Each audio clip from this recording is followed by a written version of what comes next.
Sometimes the hardest moments in life strip us down to the truth of who we truly are.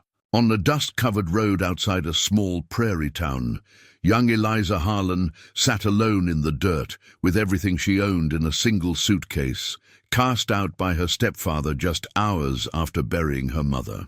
The grief was still fresh, the loss still raw, and the future looked as empty as the horizon before her. She had nowhere to go and no one to turn to. The weight of that loneliness pressed down harder than the unforgiving sun. Then a weathered cowboy named Roy Boone rode up on his donkey and stopped. What would make a drifter stop for a stranger? Before we jump back in, tell us where you're tuning in from. And if this story touches you, make sure you're subscribed, because tomorrow I've saved something extra special for you. The morning had started with rain, unusual for late August on the Kansas prairie. Eliza Harlan had stood at her mother's graveside, watching the water darken the fresh-turned earth, feeling as though the sky itself was weeping for Margaret Harlan, who had been too gentle for this hard land and too stubborn to ever leave it. 23 years Eliza had walked this earth, and for every one of those years, her mother had been the center of her world. The steady heartbeat in a life that had known more than its share of upheaval. The funeral had been small. Just Eliza, her stepfather Vernon, and old Pastor Michaels, who had known Margaret since she first arrived in Ashford Ridge as a young bride. There had been no hymns, no gathered mourners sharing memories over coffee and pie. Vernon had seen to that, insisting on a quick, quiet burial at dawn before most folks were even awake. He claimed it was what Margaret would have wanted, but Eliza knew better. Vernon wanted no witnesses, no questions, and certainly no sympathy that might make him feel obligated to show kindness to the stepdaughter he had barely tolerated for the past 8 years. Margaret had married Vernon Kemp 3 years after Eliza's father died.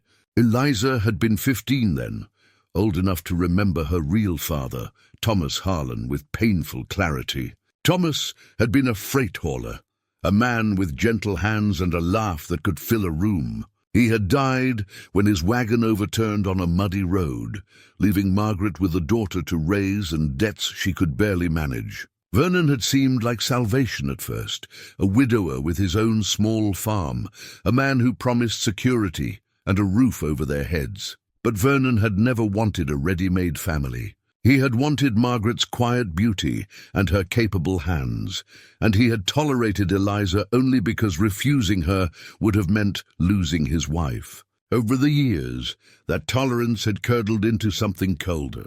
He never raised his hand to Eliza, but his words could cut just as deep. She was a burden, an extra mouth, a reminder that Margaret had loved another man first and better. When Margaret fell ill last winter, something in Vernon hardened even further. The doctor said it was consumption, that slow, wasting disease that hollowed people out from the inside. Margaret had tried to hide it at first, but by spring she could no longer work the garden or even walk to the chicken coop without stopping to catch her breath. Eliza had taken over all the household tasks, nursing her mother through the fever dreams and the terrible coughing fits that left her too weak to lift her head. Through it all, Vernon had grown more distant. He stopped coming to the bedroom where Margaret lay, claiming he could not bear to watch her suffer. But Eliza suspected the truth was simpler and more cruel. Vernon saw his wife dying and resented the inconvenience of it. He resented the medical bills, the special foods that might tempt Margaret's failing appetite, and most of all, he resented that when she was gone, he would still have Eliza to deal with. The night before Margaret died, she had pressed something into Eliza's hand.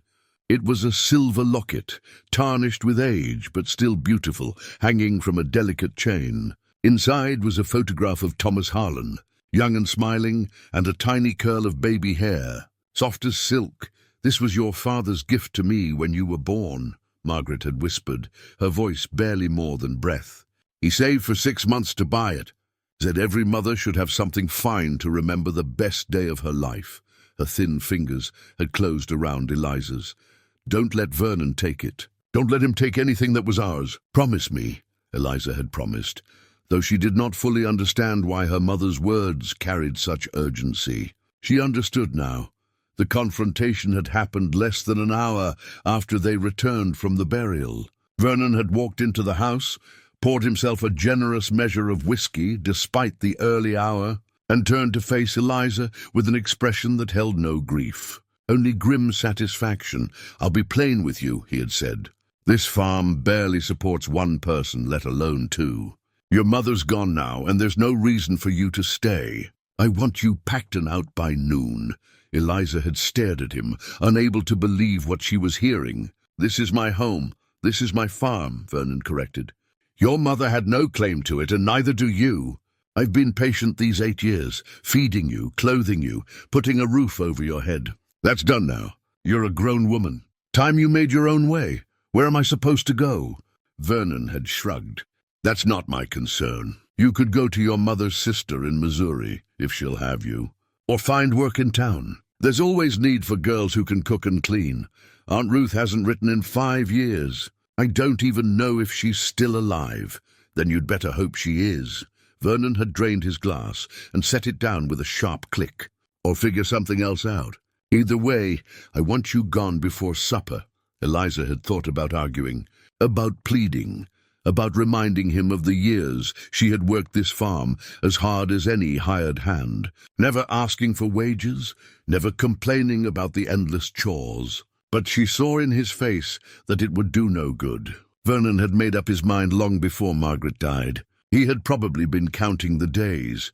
So she had gone to the small room she had shared with her mother for the past 8 years and packed her few belongings into the battered suitcase that had belonged to her father. 2 dresses, one for work and one for town. A coat that was wearing thin at the elbows. Her mother's Bible with the family names written on the inside cover in fading ink. The silver locket, which she fastened around her neck beneath her collar, where Vernon could not see it. A few other small things.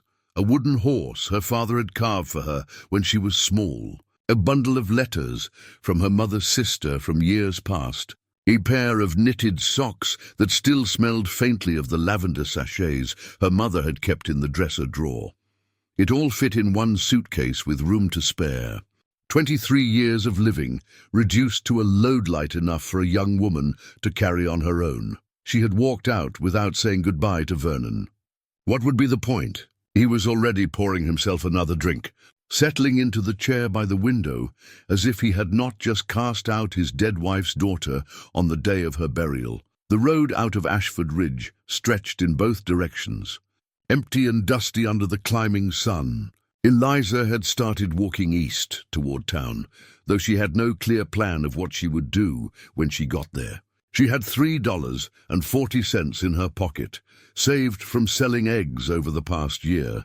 That might buy her a week at the boarding house if Mrs. Crawford would extend credit. After that she would need work, and good work was hard to find for a young woman alone, especially one with no references and no family to vouch for her character.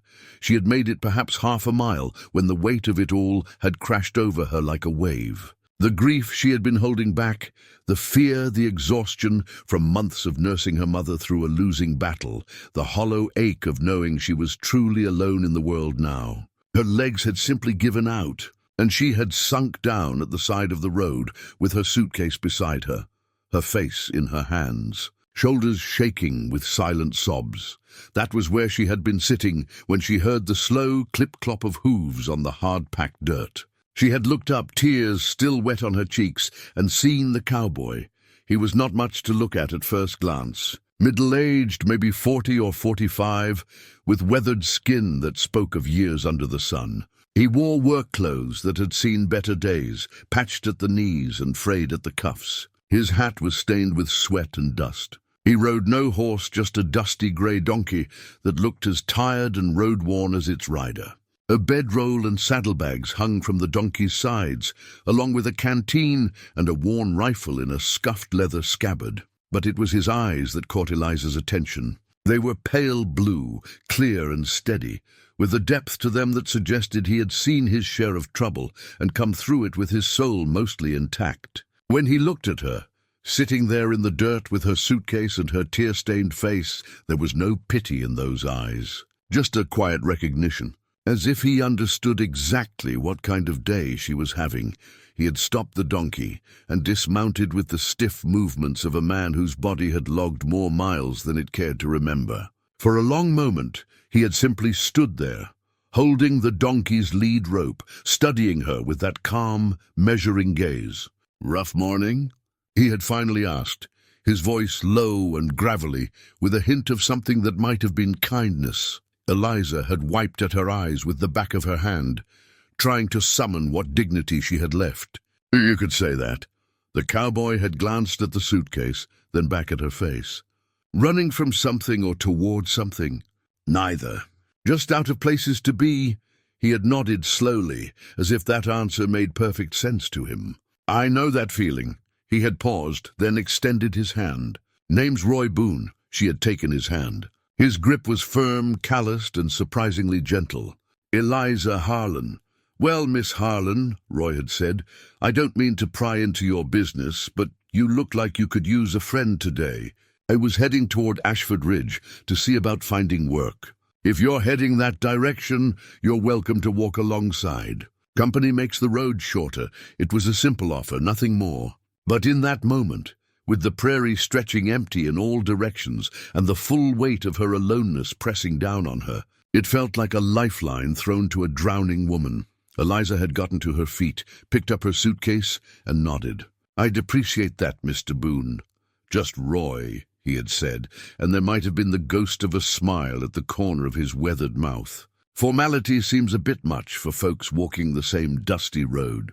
And so they had walked, side by side, a young woman who had lost everything, and a drifter who looked like he had never had much to lose in the first place, neither of them knowing that this chance meeting on a lonely prairie road would change both their lives in ways they could never have imagined.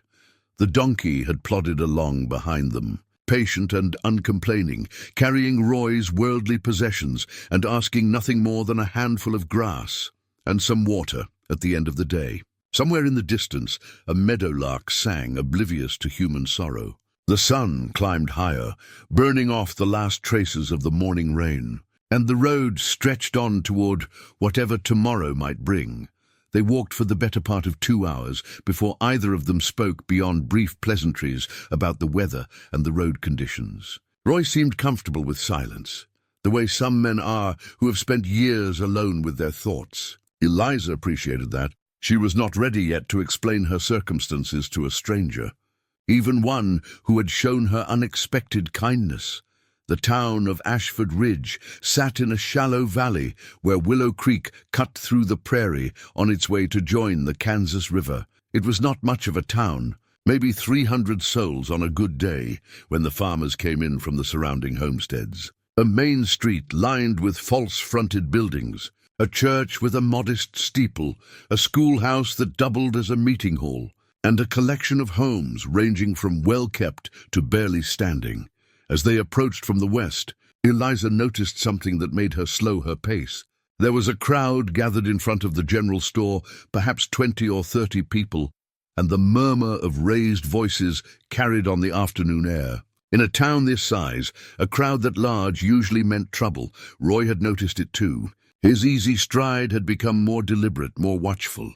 His hand rested casually near his belt, though Eliza noticed he wore no gun that she could see, just a knife in a worn leather sheath. "Looks like excitement," Roy observed, his tone neutral. "Nothing good, I'd wager," Eliza replied. "When folks gather like that in Ashford Ridge, it's usually because somebody's made someone else angry." They drew closer, and Eliza began to recognize faces in the crowd. Tom Brennan from the feed store, his face red with indignation. Sarah Colby and her sister Judith, both looking scandalized. Sheriff Hoskins stood near the front, his hands raised in a placating gesture that did not seem to be having much effect. And in the center of it all, pressed back against the storefront with his young son clutched to his side, stood Marcus Chen. Eliza's heart sank. Marcus was one of the few Chinese immigrants in Ashford Ridge, a quiet man who ran a small laundry service and minded his own business. His wife had died 2 years back in childbirth, leaving him to raise 7-year-old Daniel alone. Marcus worked hard, kept his head down, and bothered no one. But there were folks in town who had never accepted him, who looked at his different face and different ways and saw only a foreigner taking up space that should belong to someone who looked like them. "What's all this about?" Roy asked quietly as they reached the edge of the crowd. An older woman Eliza did not recognize turned to answer. "That Chinaman's boy was caught stealing from Brennan's store. An apple, they say. Brennan wants the sheriff to arrest the both of them." Eliza felt anger flare hot in her chest. She had seen Daniel Chen many times, a small, serious boy who helped his father with the laundry and never caused trouble. If the child had taken an apple, it was because he was hungry, not because he was a thief. She pushed forward through the crowd, Roy following behind her. As she got closer, she could hear Tom Brennan's voice, loud and self-righteous. "I don't care if it was just an apple, Sheriff. Stealing's stealing, and I won't have it. If we let this slide, every child in town will think they can help themselves to whatever they want. Make an example of them, I say. Run them out of town if you have to. Tom, be reasonable," Sheriff Hoskins was saying, though he sounded tired, like a man who had fought this battle before and knew he would not win. "The boy's 7 years old. I'm sure Marcus will pay for the apple, and that'll be the end of it. It's not about the money," Brennan snapped. "It's about respect. These people come here. They don't speak proper English. They don't go to church. They don't live like decent folk. And now they're teaching their children to steal. I say enough is enough." Marcus stood silent through all this, his face carefully blank, but his hand gripped his son's shoulder with white-knuckled force. Daniel was crying quietly, his face buried against his father's side. The boy understood enough to know he was in trouble, even if he did not understand all the ugly words being thrown at his father. Eliza could not bear it. Before she fully realized what she was doing, she had stepped forward into the space between Brennan and Marcus. "Daniel Chen is not a thief," she said, her voice clear and firm, despite the trembling she felt inside. "I've known that boy since he could barely walk, and he's never taken anything that wasn't freely given. If he took an apple from your store, Mr. Brennan, it's because he was hungry. That's not thievery, that's need. And shaming a child for being hungry says more about us than it does about him." The crowd had gone quiet. Brennan's face had turned an even deeper shade of red. "You keep out of this, Eliza Harlan. This is men's business. This is human business," Eliza shot back. "And last I checked, being human didn't require being a man." She turned to Marcus and switched to the few words of Cantonese she had picked up from him over the years. Her pronunciation was terrible, but his eyes widened in surprise and gratitude. "Don't be afraid. I'll help if I can."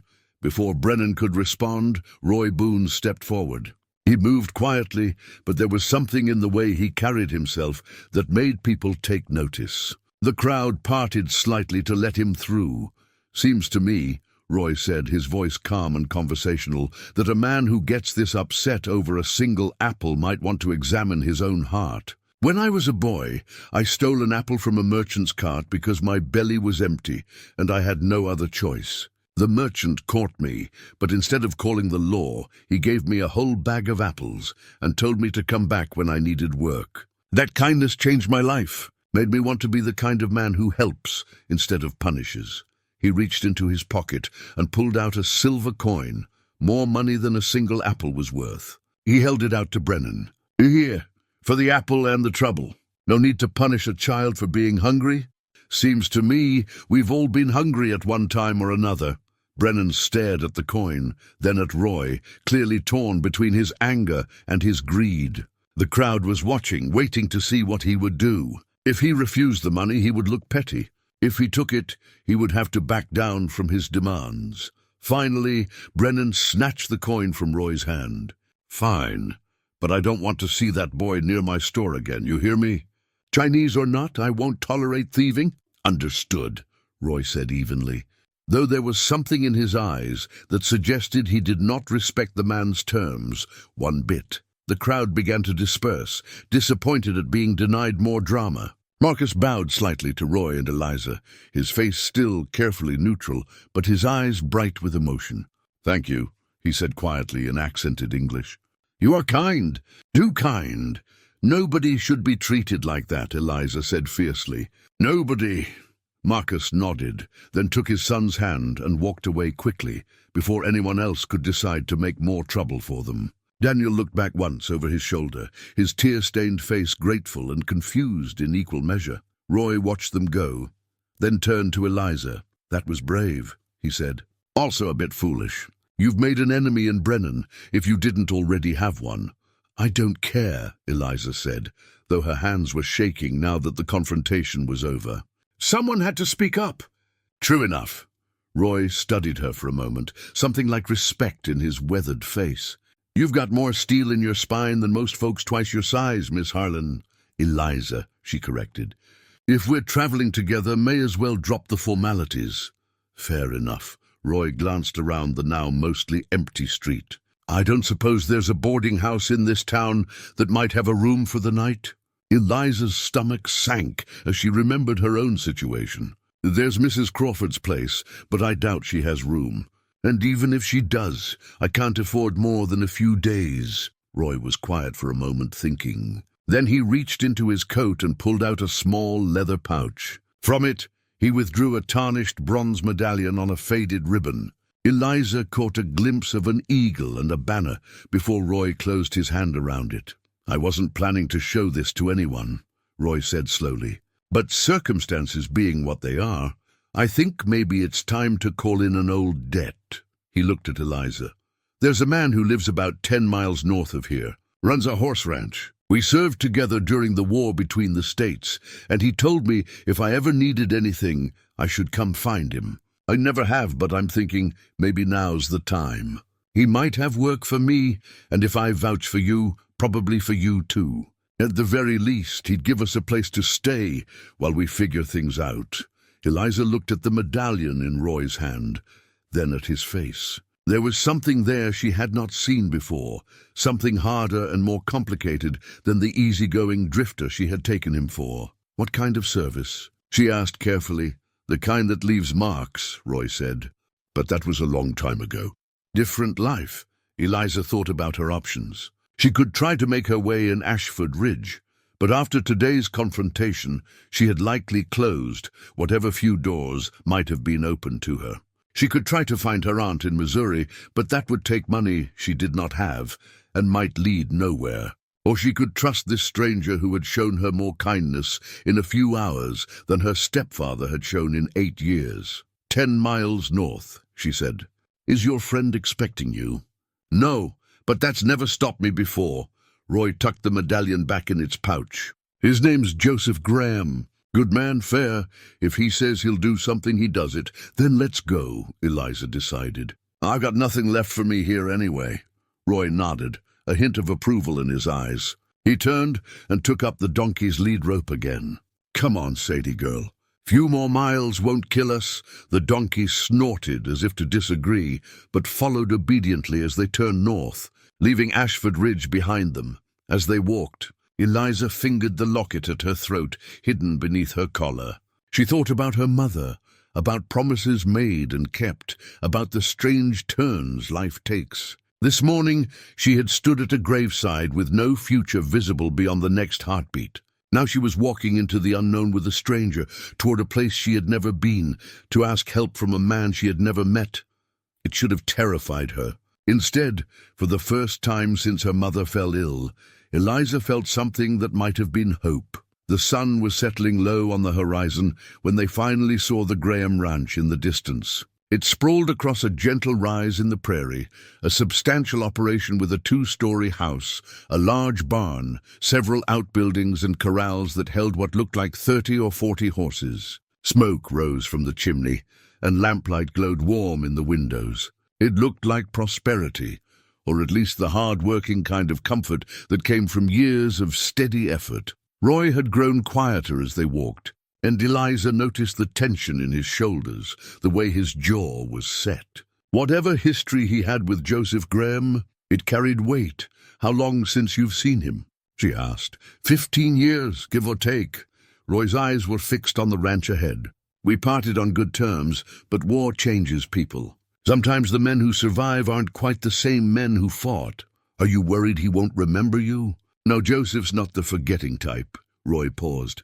I'm worried he'll remember too well. Before Eliza could ask what he meant, a dog's barking carried across the prairie. A moment later, a figure emerged from the barn, tall and broad-shouldered, moving with the confident stride of a man on his own land. As he drew closer, Eliza could make out more details. A weathered face, perhaps a few years older than Roy's, grey threading through dark hair, and eyes that were sharp and assessing. The man stopped about 20 feet from them, one hand resting on the head of the large shepherd dog at his side. His gaze moved from Roy to Eliza to the dusty donkey, taking in their road-worn appearance with the practiced eye of someone used to sizing up situations quickly.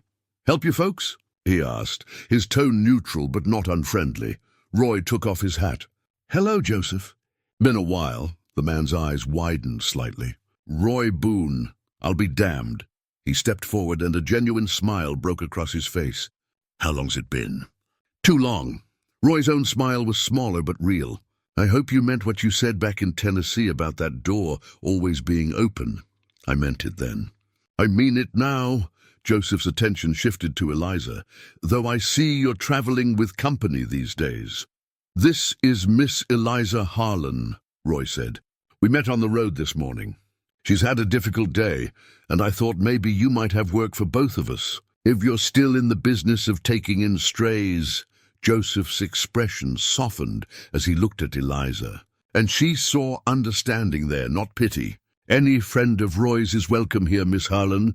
Come on up to the house. My wife will want to meet you, and I imagine you're both hungry." As they walked toward the ranch house, Joseph fell into step beside Roy. "You look like you've been walking a long road, old friend. Haven't we all?"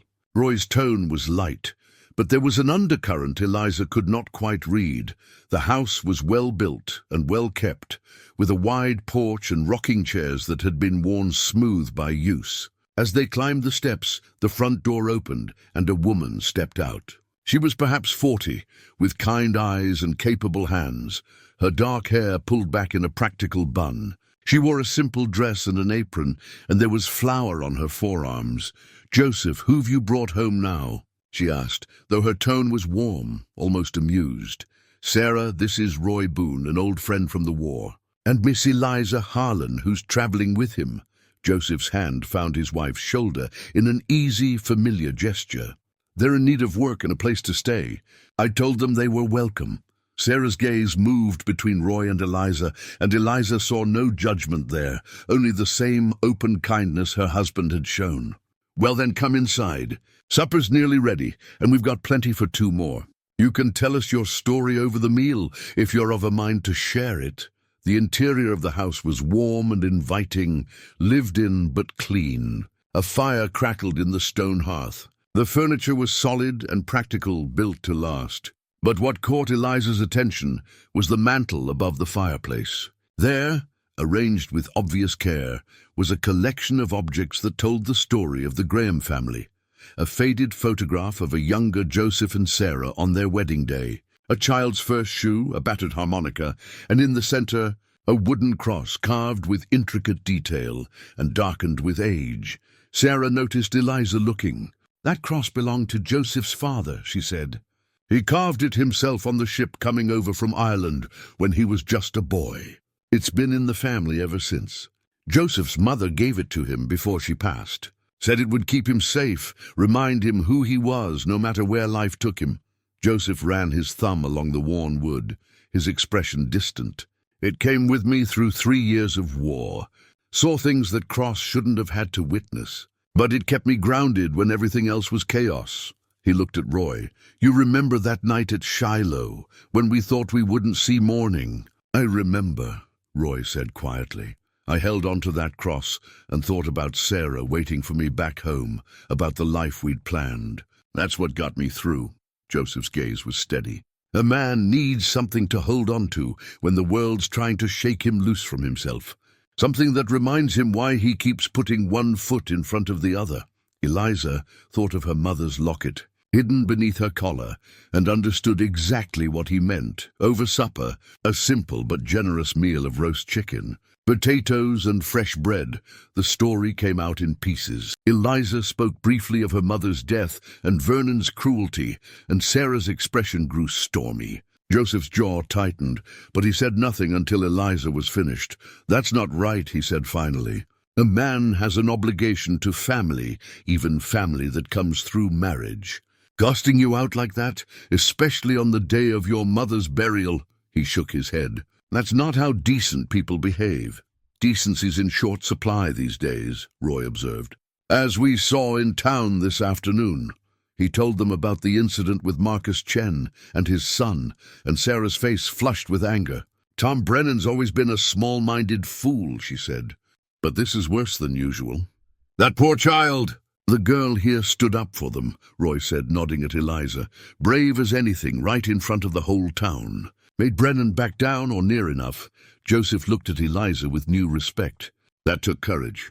Marcus Chen's a good man. Works hard, minds his business. He doesn't deserve the treatment he gets from some folks in Ashford Ridge." "Nobody deserves that," Eliza said firmly. "No, they don't." Joseph pushed back from the table. "Well, here's how I see things. I could use another hand around the ranch. Sarah's been after me to hire someone to help with the horses, and with calving season coming, there's more work than I can manage alone. Roy, if you're willing to work, I can offer fair wages and a bunk in the small cabin out by the barn. It's not fancy, but it's clean and warm." He turned to Eliza. "As for you, Miss Harlan, Sarah could use help with the house and the kitchen garden if you're interested. And I noticed you handled yourself well with that donkey on the walk-up. You know anything about horses?" "My father taught me to ride when I was young," Eliza said. "And I helped care for Vernon's draft horses." "I'm not afraid of hard work, Mr. Graham. Just Joseph, please. And I can see you're not afraid of work. Anyone who stands up to Tom Brennan in front of half the town's got more backbone than most." He smiled. "How about we try this arrangement for a month, see how it suits everyone? You'll have room and board, fair wages and Sundays off. If it works out, you're welcome to stay as long as you like. If it doesn't, no hard feelings." Eliza felt tears prick at her eyes, though she blinked them back quickly. "That's more than generous." "Thank you." "Don't thank me yet," Joseph said with a slight grin. "You haven't met the horses. Some of them have opinions about new people." That night, lying in a real bed in a small guest room that Sarah had prepared, Eliza stared at the ceiling and tried to process everything that had happened in a single day. This morning, she had been homeless and hopeless. Now she had work, shelter, and something that might grow into belonging. She took the locket from around her neck and opened it, looking at her father's young face in the lamplight. "I kept my promise, Mama," she whispered. "I didn't let him take what was ours. And I think maybe I'm going to be all right." Through the window, she could hear the distant sound of horses moving in their corral, restless under the star-filled sky. Somewhere out there, Roy was settling into the cabin, probably thinking his own thoughts about the strange turns of fate that had brought them both here. Tomorrow would bring new challenges, new lessons to learn. But tonight, for the first time since her mother fell ill, Eliza felt safe. The first week at the Graham Ranch passed in a blur of work and adjustment. Eliza discovered that Joseph had not exaggerated when he said the horses had opinions. The ranch was home to a variety of animals, from gentle mares suitable for ladies' riding to half-wild mustangs that Joseph was slowly training to saddle. Each one required different handling, different patience, different understanding. Sarah proved to be an excellent teacher, showing Eliza not just the household tasks, but the nuances of ranch life. How to read weather in the morning sky, how to preserve food for the long winter months, how to make soap and candles and all the 100 small things that kept a household running smoothly. But more than that, she offered something Eliza had not had since her mother fell ill: companionship. Someone to talk to share the small frustrations and victories of daily life. "You've got good hands," Sarah observed one afternoon as they worked together in the garden, pulling weeds and checking the late summer vegetables. "Gentle but firm. That's important with horses. They can tell when someone's afraid of them. or when someone's trying to bully them. With gentle confidence, they respect that. Eliza wiped sweat from her forehead, leaving a streak of dirt. My father used to say that horses are honest. They don't lie about what they're feeling. If you want them to trust you, you have to be honest back.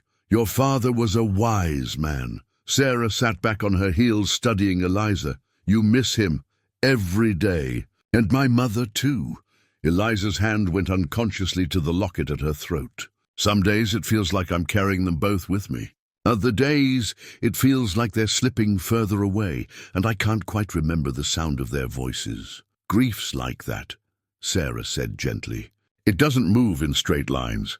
Some days you'll feel strong, like you can handle anything. Other days the smallest thing will knock you sideways.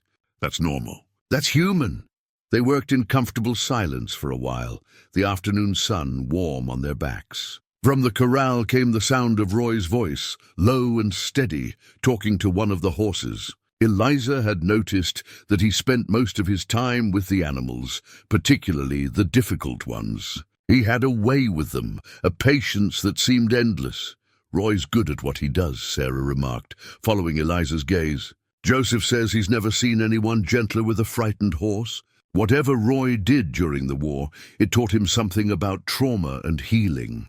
Eliza wanted to ask more about Roy's past, about the war and what he had done, but she sensed it was not her place. If Roy wanted her to know, he would tell her. That evening, after supper, Joseph asked Eliza to come out to the barn. There's someone I want you to meet, he said, a hint of challenge in his smile. In the far stall stood a mare, unlike any horse Eliza had seen before. She was beautiful, a dappled grey with intelligent dark eyes and a coat that gleamed even in the dim light of the barn. But there was something wrong. The mare stood with her head low, her body tense, and when Joseph approached, she moved to the far corner of the stall, ears back. This is Luna, Joseph said quietly. She came to us 3 months ago. Previous owner beat her badly, used her hard, never treated her like anything more than a tool. By the time we got her, she was half-starved and terrified of people. Roy's been working with her, and she's better than she was. But she still won't let anyone touch her except him, and even then, only sometimes. Roy appeared at Eliza's elbow, silent as always. She's been hurt too many times, he said. Doesn't trust that the hurting's over. Can't blame her for that. Why are you showing me? Eliza asked. Because I think you understand her, Joseph said. You've both been through losses that shake a soul down to its foundation. And I think maybe she needs someone who understands that. Someone who won't push too hard, but won't give up either. Eliza looked at the mare, at the fear and pain in those dark eyes, and felt something shift in her chest. She knew exactly how Luna felt, that wariness, that expectation that kindness was just a prelude to cruelty, that hope was dangerous. What do you want me to do? She asked. Just spend time with her, Roy said. Talk to her. Let her see you're not a threat. Don't try to touch her unless she invites it. Just be present. Sometimes that's enough. Over the next few days, Eliza added Luna to her routine. Every evening after her other work was done, she would go to the barn with a bucket and sit outside Luna's stall, talking quietly about nothing in particular.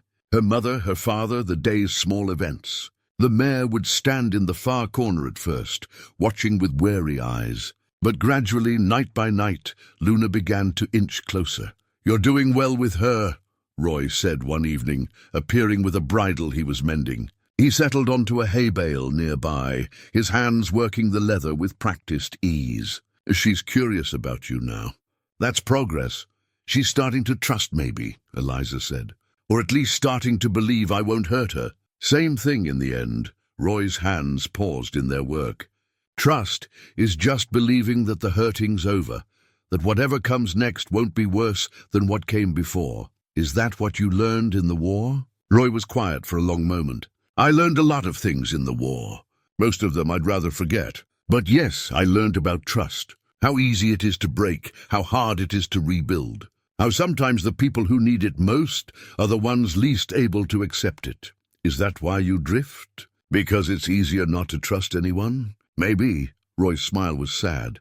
Or maybe it's because I don't trust myself to be what people need me to be. Easier to keep moving, never stay long enough to disappoint anyone.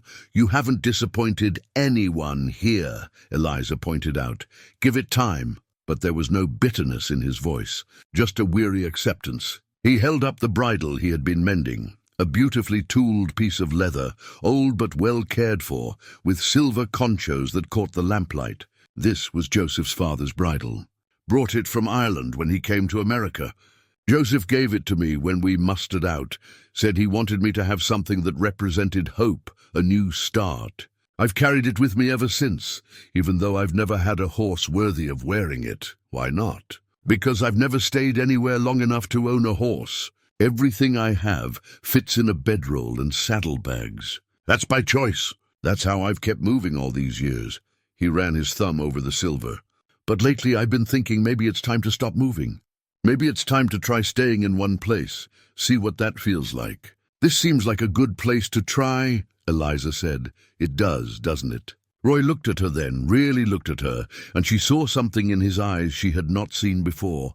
Possibility. You know, when I stopped on that road this morning, I didn't think about what would happen next. I just saw someone who needed help, and I stopped. Simple as that. But now I'm thinking maybe we both needed help. Maybe we both needed someone to stop for. Before Eliza could respond, Luna nickered softly. They both turned to look. The mare had moved closer to the stall door, her neck stretched out, her ears forward. She was looking directly at Eliza. Well, I'll be, Roy said quietly. She's asking for you? Eliza stood slowly and moved to the stall door. Luna held her ground, not retreating this time. Eliza extended her hand, palm up, not reaching toward the horse but offering. For a long moment, Luna just looked at her. Then tentatively, she stretched her neck out further and brushed her soft nose against Eliza's palm. It was the lightest of touches, barely there, gone in an instant. But it meant everything. Good girl, Eliza whispered, her throat tight with emotion. Good, brave girl. Luna retreated to her corner again, but this time her ears were forward, her body less tense. She had made contact. She had taken the first step toward trust. Roy stood and clapped Eliza on the shoulder. That's real progress. Took me 2 weeks to get that far with her. You've got a gift, Eliza Harlan, or maybe I just understand what it's like to be afraid, Eliza said, and what it takes to try again anyway. As she walked back to the house that night, Eliza felt something growing inside her that she had not felt in months. Purpose. She was not just surviving anymore. She was building something. Maybe not a home, not yet, but the foundation of one. And that was more than she had dared to hope for when she sat crying in the dirt on that dusty road less than 2 weeks ago. The night was clear and cool. Stars scattered across the sky like seeds thrown by a generous hand. Somewhere in the darkness, an owl called. The ranch settled into its evening rhythms, familiar and comforting. And Eliza Harlan, who had thought she had lost everything, began to believe that maybe, just maybe, she could find a place to belong after all. 3 weeks into her time at the Graham Ranch, Eliza rode into Ashford Ridge with Sarah to purchase supplies. It was her first time back in town since the confrontation with Tom Brennan, and she felt her stomach tighten as they drove the wagon down the main street. She had known this moment would come eventually, but that did not make it easier. Sarah seemed to sense her discomfort. "Hold your head high," she said quietly. "You did nothing wrong. Remember that." The general store was busy, filled with the usual Saturday crowd of farmers and townspeople stocking up for the week ahead. Conversations dropped to whispers as Eliza entered behind Sarah, and she felt the weight of stares like a physical thing. But Sarah moved through the store with confident ease, greeting people by name, refusing to acknowledge the awkwardness.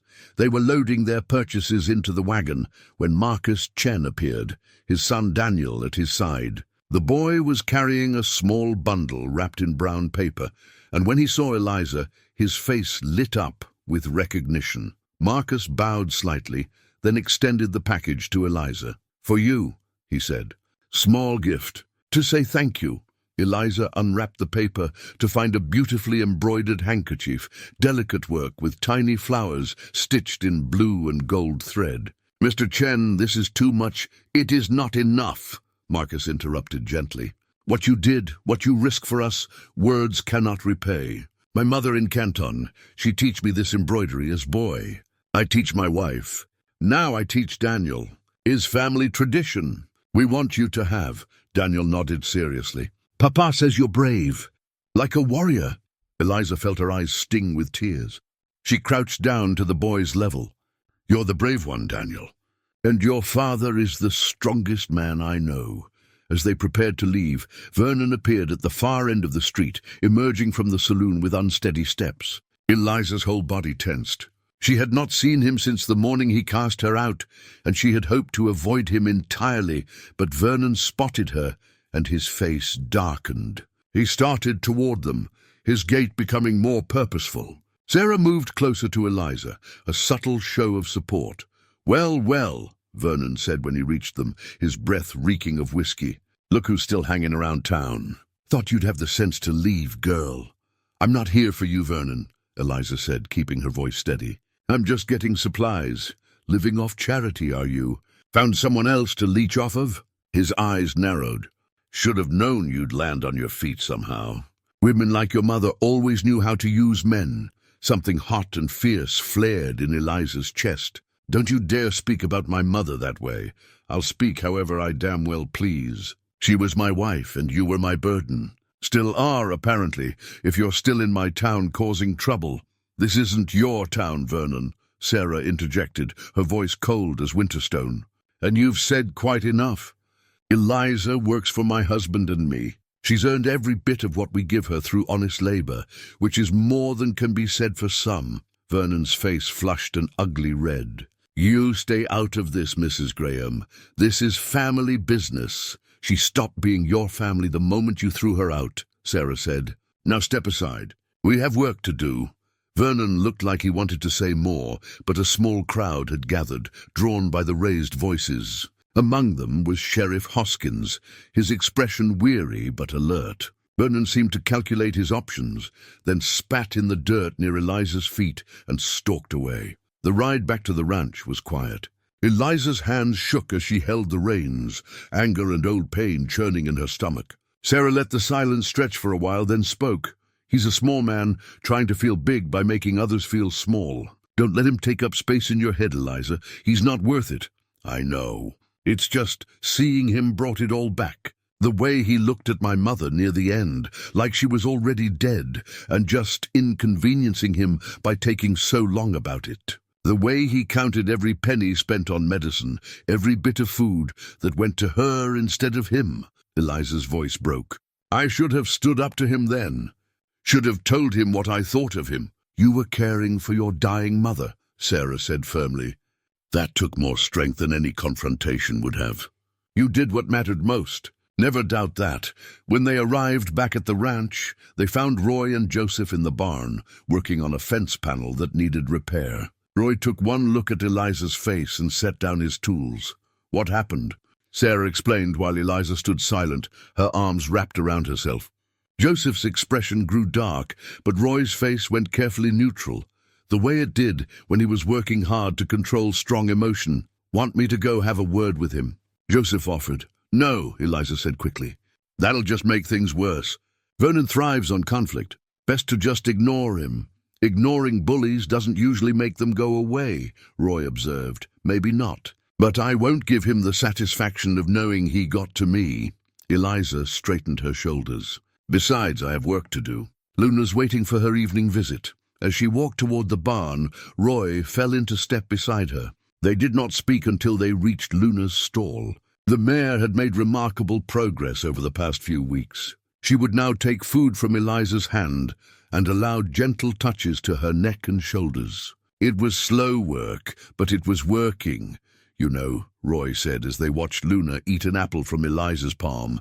During the war, I knew men who carried hate like a weapon. They thought it made them strong, gave them power. But all it did was eat them hollow from the inside. By the time the war ended, they were empty shells, burned out by their own bitterness. You think I'm carrying hate. I think you're carrying hurt. That's different, but just as dangerous if you don't deal with it. He leaned against the stall door, his weathered face thoughtful. Vernon hurt you and your mother. That's truth. But holding on to that hurt, letting it define you, that just gives him more power over you, even from a distance. So what do? You do what you're doing with Luna. You take it one day at a time. You build something new, something better than what was broken. And you surround yourself with people who remind you that you're worth more than how you were treated. Eliza was quiet for a long moment, stroking Luna's soft neck. Is that what you've been doing? Building something new? Trying to. Roy pulled something from his pocket, a small, smooth stone with a hole worn through its center. Found this in a riverbed in Tennessee, right after a battle where I lost half my company. Kept it as a reminder. Reminder of what? That even the hardest stone can be worn down by water given enough time. That change happens slowly, but it happens. That holes can be openings, not just wounds. He turned the stone over in his calloused fingers. I've carried this for 15 years, waiting for the day when I'd feel like the wearing down was done, like I'd been smoothed into something better. Not sure I'm there yet, but I'm closer than I was. He handed the stone to Eliza. It was warm from his pocket, smooth and pleasant to hold. You keep it for a while. When you're feeling like that hurt's gonna swallow you whole, hold on to this. Remember that you're being shaped, not destroyed. There's a difference. Eliza closed her hand around the stone. Thank you, Roy. Don't thank me yet. We've still got a stubborn mare to gentle and a whole prairie of trouble to navigate. But his smile was warm, and his eyes held something that looked like hope. That night, lying in bed with the stone on her nightstand and the locket around her neck, Eliza thought about change and healing, about water wearing down stone, about trust built one careful touch at a time. She thought about her mother, about the life Margaret had wanted for her daughter, a life bigger and better than the one she herself had known. I'm trying, Mama, she whispered into the darkness. I'm trying to be brave, to build something good. I hope you'd be proud. The night wind whispered through the eaves, and somewhere in the distance a horse whinnied. The ranch settled into sleep around her, and Eliza Harlan, who had once had nothing but a suitcase and a broken heart, closed her eyes and dreamed of better tomorrows. October arrived, with a cold snap that warned of early winter. The leaves on the cottonwoods along Willow Creek turned gold and began to fall, carpeting the ground in rustling layers. The horses grew their winter coats, and Sarah started preparing the root cellar for the long months ahead. Luna had progressed to the point where she would allow Eliza to brush her, though she still shied away from sudden movements and loud noises. Roy said it was the best progress he had seen in a traumatized horse, that Eliza had a gift for healing what was broken. Eliza thought it was more that she understood brokenness from the inside. It was a Thursday afternoon when everything changed. Eliza was in the barn, grooming Luna and singing softly, her mother's favorite hymn, the one about grace and mercy, when she heard horses approaching fast. She looked out to see 3 riders coming up the drive, their horses lathered and blowing hard. Something about the urgency of their approach made her stomach drop. Joseph emerged from the house as the riders pulled up. Eliza could not hear what they were saying, but she saw Joseph's body language change, saw him turn and call for Roy. Within minutes, both men were saddling horses, moving with practiced efficiency that spoke of old training, old instincts that had never quite faded. Eliza hurried out of the barn. What's happened? Fire, Joseph said tersely, cinching his saddle. The Chen place is burning. Marcus and Daniel were inside when it started. Some men are already there trying to help, but they need every hand they can get. I'm coming with you, Eliza said immediately. Eliza, Roy started. I'm coming. Her voice left no room for argument. I can help. I'm not going to sit here while that family needs us. Joseph looked at her for a moment, then nodded. Sarah, get the medical supplies together. Roy, saddle Duke for Eliza. She rides with us. The ride to the Chen place felt like it took forever, though it was probably less than 15 minutes. As they crested the rise that looked down on the small property where Marcus ran his laundry business, Eliza saw smoke billowing black against the afternoon sky. The wooden structure that served as both home and business was engulfed in flames, and a bucket brigade had formed from the creek. men passing water hand to hand in a desperate attempt to contain the blaze, but Marcus and Daniel were nowhere to be seen. Joseph was off his horse before it fully stopped, running toward a group of men near the fire. Roy and Eliza followed. Tom Brennan was there, his face streaked with soot, and for once he looked genuinely distressed. "They're still inside," he was saying. Marcus went in to get Daniel, but the roof's starting to go. Nobody can get close enough. Roy did not wait to hear more. He pulled off his coat, dunked it in a water bucket, wrapped it around his head and shoulders, and ran straight for the burning building. "Roy, no!" Joseph shouted, but Roy was already gone, disappearing into the smoke and flames. Eliza's heart stopped. The heat from the fire was intense, even from 20 feet away. The sound of burning wood cracking and collapsing was like gunfire. Every instinct screamed that no one could survive in there, that Roy had just run to his death. The seconds stretched into eternity. The bucket brigade kept working, but everyone had stopped talking, all eyes fixed on the burning doorway where Roy had disappeared. Somewhere behind Eliza, a woman was crying. Then, through the smoke, a figure emerged. Roy, his clothes singed and smoking, carrying Daniel in his arms. The boy was coughing but conscious, his face black with soot. Roy stumbled, nearly fell, but Joseph was there to steady him, to take Daniel and pass him to waiting hands. "Marcus," Roy gasped. "Back corner, beam fell. Can't move it alone. The roof's going," someone shouted. Nobody else can go in there, but Roy was already turning back, and this time Eliza moved without thinking. She grabbed a wet blanket from the ground, threw it over her shoulders, and ran after him. "Eliza, no!" She heard multiple voices shouting, but she was already at the doorway, following Roy into hell. The heat was crushing, the smoke so thick she could barely see. Roy was ahead of her, a dark shape moving through the choking darkness. She followed his shadow, one hand pressed to her mouth and nose, the wet blanket over her head providing minimal protection. Then she saw Marcus. He was pinned beneath a fallen beam, conscious but unable to move. Roy was trying to lift the beam, but it was too heavy for one man. Eliza moved to the other end. "On three!" she shouted over the roar of the flames. They lifted together, straining with everything they had. The beam shifted, rose a few inches. Marcus dragged himself free just as somewhere above them, timber groaned and cracked. "Run!" Roy yelled. They ran, Marcus between them, half dragging, half carrying him toward where daylight and fresh air beckoned through the smoke. Behind them, the roof began to collapse with a sound like the world ending. They burst out of the building just as it folded in on itself, the three of them stumbling and falling into the arms of people waiting to pull them clear. Eliza's lungs burned, her eyes streamed, and every breath felt like inhaling fire. But they were out. They were alive. Roy was coughing violently, doubled over, his hands on his knees. Joseph and Sarah rushed over with water, with blankets, with worried hands, checking for injuries. Marcus was crying, reaching for his son, pulling Daniel into his arms and holding on like he would never let go. Eliza sank to the ground, shaking, the reality of what they had just done crashing over her. She had run into a burning building. She could have died. Should have died, probably, by any reasonable measure. Roy dropped down beside her, his face streaked with soot and sweat.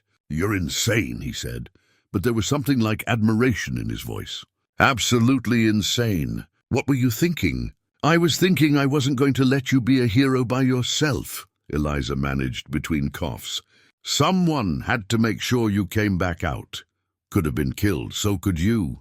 They looked at each other, and suddenly they were both laughing, the slightly hysterical laughter of people who have just survived something they should not have survived. Sarah appeared with water and stern orders to drink, and the moment passed, but something had shifted between them. They had faced death together and come through. That kind of experience either tears people apart or binds them together. Eliza could tell which way it had gone. As the sun set and the ruins of the Chen home still smoldered, Joseph organized temporary shelter for Marcus and Daniel in one of the ranch's outbuildings. People brought blankets, food, offers of help. Even Tom Brennan, looking ashamed, promised lumber to help rebuild. That night, after everything had settled, Roy found Eliza sitting on the porch. still wearing the borrowed clothes Sarah had given her after they had burned her smoke-damaged dress. He sat down beside her, moving stiffly, and pulled something from his pocket. It was a small carved wooden bird, simple but beautiful, worn smooth with handling. "This belonged to my daughter," he said quietly. Eliza turned to him in surprise. "I didn't know you had a daughter." Had, past tense. His voice was rough. "She died of fever when she was 6 years old. That was 17 years ago, but I still carry this. Her mother carved it, gave it to her for her 5th birthday. After we lost our girl, after my wife couldn't bear to look at me anymore because I reminded her of what we'd lost, I left. Started drifting. Told myself it was better to keep moving than to stay in one place and drown in memories. I'm so sorry. Roy, I'm telling you this because today, when you ran into that fire after me, I saw my daughter's courage. She was fearless too, never thought twice about doing what was right, even when it was dangerous." He turned the wooden bird over in his hands. "I've spent 17 years running from the pain of losing her. But watching you today, I realized something. She wouldn't want me to run. She'd want me to live, to be brave enough to stay somewhere, build something, be part of something that matters." He pressed the wooden bird into Eliza's hand. "I want you to have this. You remind me that courage isn't about never being afraid.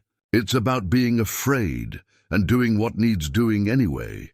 Eliza closed her fingers around the carved bird, feeling the weight of Roy's trust, his vulnerability, his hope. "I'll keep it safe," she promised. "I know you will." Roy stood, wincing. "Get some sleep. Tomorrow's going to be another long day." As he walked away, Eliza looked down at the small carved bird in her palm. She thought about loss and courage, about running and staying, about the family we choose and the bonds we forge in fire. She thought about her mother, about Roy's daughter, about Daniel Chen and the community that had come together to save what could be saved. And she thought that maybe, just maybe, she was exactly where she was supposed to be. 2 days after the fire, Sheriff Hoskins rode out to the Graham Ranch just after dawn. Eliza saw him from the kitchen window where she was helping Sarah prepare breakfast, and her stomach clenched with instinctive worry. Lawmen arriving at sunrise rarely brought good news. Joseph met the sheriff in the yard, and they talked for several minutes in low voices. Through the window, Eliza saw Joseph's expression darken, saw him glance toward the cabin where Roy stayed. Finally, Joseph nodded and turned toward the house. "Eliza, Roy," he called. "Need you both out here." They gathered in the yard as the sun climbed higher, burning off the morning mist. Sheriff Hoskins looked tired, like he had been up all night wrestling with something heavy. He held a worn leather satchel in his hands, and he kept shifting his weight from foot to foot, clearly uncomfortable. "I'll be straight with you," he began. "The fire at the Chen place wasn't an accident. I found evidence of accelerant, kerosene most likely, poured around the base of the building. Someone set that fire deliberately, meaning to kill Marcus and his boy." Sarah gasped. Joseph's hands clenched into fists. Eliza felt cold wash over her despite the warming day. "Who would do such a thing?" Sarah asked, though there was something in her voice that suggested she already knew. "That's where this gets complicated." Hoskins pulled a piece of paper from his satchel. "I found this nailed to a post near the Chen place. It's crude, unsigned, but the message is clear enough." He read aloud, "Foreigners not welcome. Leave or face consequences. This is your only warning." "Vernon," Eliza said, the name coming out like a curse. "It was Vernon, wasn't it?" Hoskins met her eyes. "Can't prove it, not yet. But Vernon was seen in town earlier that evening, and he's been vocal about wanting Marcus gone. Problem is, without witnesses or physical evidence tying him to the scene, I can't arrest him. And even if I could, there's not a judge in this territory who'd convict a white man for burning out a Chinese family. Not without ironclad proof. That's not justice," Roy said, his voice flat and hard. "No," Hoskins agreed. "It's not. But it's the law as it stands."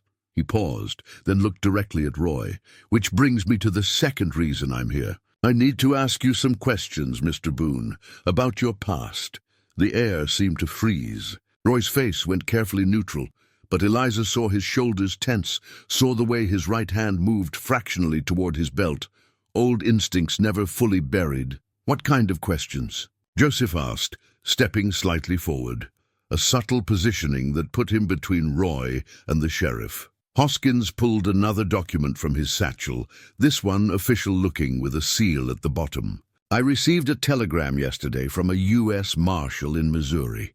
Seems there's a man named Roy Boone wanted for questioning in connection with a series of raids that happened during the war and just after. Raids where Confederate sympathizers attacked Union supply lines, burned towns, killed civilians. The Marshal believes the Roy Boone he's looking for might be the same Roy Boone who served under Joseph Graham during the war. That's ridiculous, Joseph said immediately. Roy served honorably. He was never involved in anything like that. I believe you, Hoskins said. And I told the Marshal as much.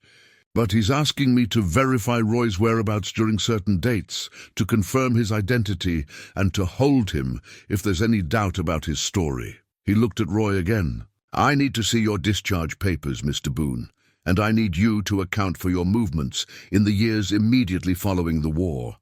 Roy was very still. When he spoke, his voice was measured, careful. I don't have discharge papers. Lost them in a river crossing in Tennessee years back.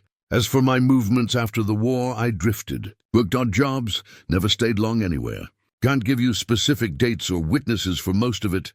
That's going to be a problem, Hoskins said quietly. Are you arresting him? Eliza demanded. Based on some telegram from a marshal who's never even met him? No, Hoskins said. Not yet. But I'm asking Mr. Boone to stay in the area while this gets sorted out. Don't leave the county. Don't make me come looking for you. And Roy, if there's anything you want to tell me, anything that might help clear this up, now's the time. Roy looked at Joseph, then at Eliza, then back at the sheriff. Eliza saw something shift in his expression, saw him make a decision. There's something you should know, he said. About who I really am. Joseph started to speak, but Roy held up a hand. It's all right. They need to hear this. He took a breath. My name is Roy Boone, that part's true. And I did serve honorably under Joseph during most of the war. But in the last year of the conflict, I was recruited for special operations. We called ourselves scouts, but we were really just sanctioned raiders. Our job was to disrupt enemy supply lines, gather intelligence, and when necessary, eliminate targets that posed a threat to Union forces. Black Ops, Joseph said quietly. I heard rumors, but I didn't know you were involved. It was classified. Still is, technically. Roy's jaw was tight. We did things that wouldn't look good in an official report. Burned bridges, sabotaged rail lines, and yes, sometimes we raided towns where Confederate supplies were being stored. We tried to minimize civilian casualties, but in that kind of work, things don't always go clean. People die who shouldn't die. Is that what this marshal is investigating? Hoskins asked. Probably. After the war ended, some of us kept operating. Not officially, but there were scores to settle, people who needed to answer for war crimes. I was part of that for about 6 months. Then I realized I was becoming the thing I'd been fighting against. So I walked away, changed my name, or rather started using my real name again. During the war, I went by a different call sign. Tried to leave that person behind. He reached into his coat and pulled out a battered tin case. From it, he withdrew a tarnished badge, military issue, with a number stamped into it and a single word, Scout. This is the only proof I have of who I was. What I did. Some of it I'm proud of. Most of it I wish I could forget. Hoskins took the badge, examined it carefully. This would have been top-level clearance. The kind of operations that get buried in classified files, which means there's probably no official record of my service. At least not anything a local marshal would have access to. Roy's smile was bitter. I made myself a ghost. Seemed like a good idea at the time. Now it just makes me look guilty. Eliza's mind was racing. This changed everything she thought she knew about Roy. The quiet drifter who was so gentle with traumatized horses had once been a soldier doing dark work in the shadows of war. But even as she processed this revelation, she realized it did not change what mattered most. Roy had saved Marcus and Daniel. Roy had stopped to help her when she needed it. Whatever he had been during the war, he was trying to be better now. I believe you, she said firmly.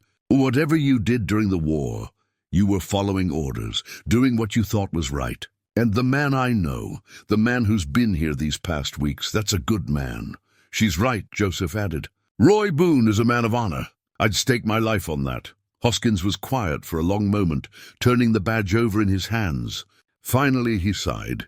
"I'll wire the marshal. Tell him I've spoken with you and verified your identity through your former commanding officer. I'll note that you've been gainfully employed here and have shown no signs of the behavior he's investigating. But Roy, you need to understand, if he pushes this, if he decides to come here himself, there's not much I can do to protect you. The law's on his side, at least until we can prove otherwise." "I understand," Roy said. After the sheriff left, they stood in the yard in heavy silence. Finally, Sarah spoke. "Well, that's quite a morning's worth of revelations." "I should have told you," Roy said to Joseph and Sarah, "about my past, about what I did. You took me in on faith, and I repaid that by keeping secrets. You told us what we needed to know," Joseph countered. "The rest is your business. Though I'll admit, I wish you'd mentioned the classified operations part sooner. Would it have changed anything?" Joseph considered this. "No, you're still the same man I served with. The same man who's been a good hand on this ranch. The same man who ran into a burning building to save a family. That's what matters." But Eliza saw something in Roy's eyes that worried her. A darkness, a pulling inward. She recognized it because she had felt it herself, the weight of past mistakes, the fear that you could never outrun what you had been. Later that afternoon, as they worked together in the barn, Eliza broached the subject. "You're thinking about leaving, aren't it?" Roy's hand stilled on the bridle he was mending. "If that marshal comes here, he'll bring questions, scrutiny. That'll fall on Joseph and Sarah, too. They don't deserve that, so you'll just run? Again, it's what I'm good at." "No," Eliza said fiercely. "What you're good at is caring for broken things, helping them heal, staying when it would be easier to go. Don't you dare undo all that growth because you're scared." Roy looked at her, really looked at her, and she saw the struggle in his weathered face. "What if I can't be what you all need me to be? What if the past catches up and drags everyone down with it?" "Then we deal with it together," Eliza said. "That's what family does. We face things together." "Family?" Roy repeated, testing the word like it was foreign to him. "Yes, family. That's what we are now, whether you planned it or not. Joseph and Sarah, Marcus and Daniel, you and me. We're all people who've been broken and are trying to heal. We need each other." Roy was quiet for a long time. Then slowly he nodded. "All right, I'll stay, at least until we figure out this business with Vernon and the marshal. But Eliza, if things go wrong, if I become more trouble than I'm worth, promise me you won't try to follow where I go." "I promise no such thing," Eliza said. "You stopped for me when I needed help. I'm not about to abandon you when you need the same." That night, as Eliza lay in bed, she thought about secrets and revelations, about the complicated nature of people who are neither wholly good nor wholly bad, but somewhere in the messy middle. She thought about Roy's daughter, about the wooden bird that now sat on her nightstand alongside her mother's locket, and the stone with a hole through its center. Each object a story, a connection, a reminder that everyone carries weight from their past. The question was whether that weight would crush them or make them stronger. The week that followed the sheriff's visit felt like living under a storm cloud that refused to break. Everyone went about their work with extra vigilance, extra awareness. Joseph took to riding the property lines more frequently, checking fences and watching for trouble. Sarah started keeping the rifles cleaned and loaded, something Eliza had never seen her do before. And Roy, despite his promise to stay, had the restless energy of a man preparing for flight, even as he forced himself to remain rooted. Marcus and Daniel had moved into the bunkhouse temporarily, while plans were made to rebuild their home. The community had rallied in surprising ways. Even some of those who had previously shown little kindness to the Chen family now offered lumber, nails, and labor. Tom Brennan had been particularly vocal in his support, perhaps out of genuine remorse, or perhaps because he recognized that the fire had crossed a line that even his prejudices could not justify. but Vernon had not been seen since the fire. According to reports from town, he had barricaded himself in his farmhouse, drinking heavily and making dark pronouncements to anyone who would listen about foreigners and troublemakers. Sheriff Hoskins had questioned him about the fire, but without evidence. He could do nothing but warn Vernon to mind his behavior. It was a powder keg waiting for a spark. On Saturday morning, a telegram arrived at the ranch. Joseph read it twice, his expression growing grimmer with each pass, before calling everyone together in the main house. "The marshal's coming," he announced without preamble. "Marshal William Carver out of Kansas City.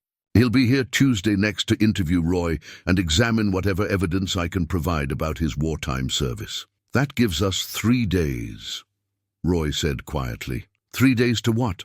Sarah asked. "Run, hide?" "Roy, you said you'd stay and face this. I meant it when I said it. I still mean it now. But I also know how these things go. A federal marshal with a grudge and no solid evidence will make the evidence fit whatever narrative he's already decided on. I've seen it happen to better men than me.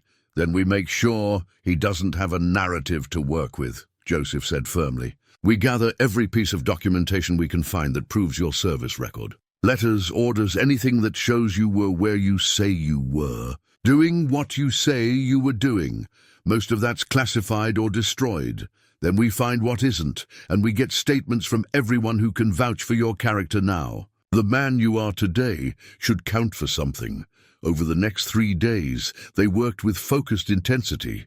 Joseph dug through his own wartime papers, finding correspondence that mentioned Roy by name, orders that placed him with Joseph's unit during key campaigns. Sarah wrote to other veterans she knew, asking for any information they might have about special operations units during the war's final year. Eliza spent hours in town, quietly talking to people who had witnessed Roy's actions, gathering statements about his character. Marcus insisted on writing a detailed account of the fire and Roy's heroism, his precise penmanship making his broken English somehow more powerful.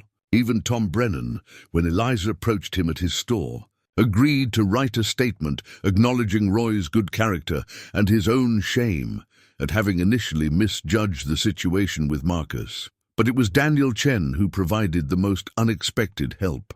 The boy appeared at the ranch on Monday evening, carrying a small wooden box. His father walked beside him, looking both proud and worried. "Daniel has something," Marcus said. "He want to give to Mr. Roy." The boy stepped forward, clutching the box to his chest.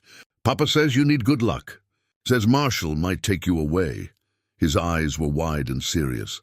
"You saved me. You saved my papa. So I bring you this." He opened the box. Inside, nestled in old silk, was a small jade pendant carved in the shape of a dragon, its detail intricate and beautiful despite its age.